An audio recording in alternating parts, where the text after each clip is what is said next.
John, tell us what's the latest.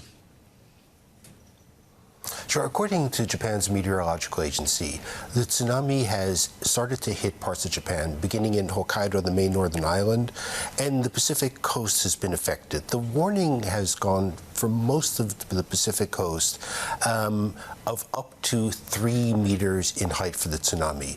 What we've seen so far is a tsunami of about 30 centimeters, 1 foot, to 40 centimeters. It's gone down large portions of the Tohoku region. This is the northeast region. This is the region that was hit by the devastating earthquake, tsunami, and nuclear disaster in 2011 that left about 20,000 people dead or missing. This region also has really strong fortifications, seawalls up and down the coast to prevent against tsunamis. So far, that's the area that's been affected. It's still making its way down Japan's Pacific coast. We haven't had any reports of significant damage or injuries, and we're trying to keep an eye on things as it moves closer to the Tokyo region and then moves further towards regions such as Nagoya and Osaka regions, the Pacific coastal areas around those. Yeah, Japan's a terrible experience in the past, explaining this abundance of caution. What potential impact could we see on Japan? If it continues along this way and the tsunami stays under 50 centimeters, Japan should hopefully be able to dodge a bullet on this. But, with the 2011 tsunami, this caused tens of billions of dollars in damage. The loss in life was extraordinary. We had the nuclear disaster at the Fukushima plant, which is still a major site of contamination. So the worries are huge, but it's the way things are playing out now, there are concerns, but they're not of the magnitude of a major tsunami that Japan has seen just about 14 years ago or so.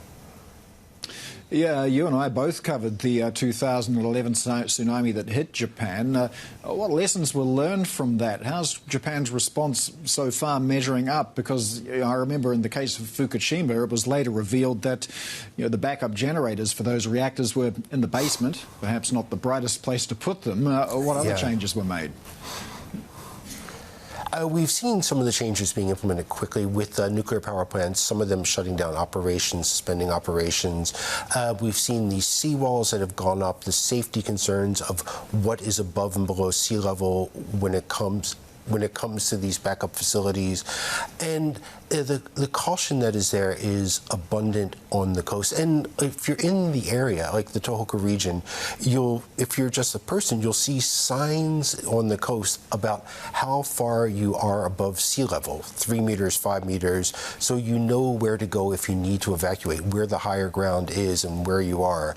So it's gone in from the major industrial construction for power plants, infrastructure, to just basic signs to let people know this is where you are, and if you need to get to a higher area, go to a place where the sea level is higher. So lots of things, and you have a warning system that's in place that people hear it on TV, you hear it in the region, and also with 2011, fire brigades were on the streets warning people to get to higher grounds.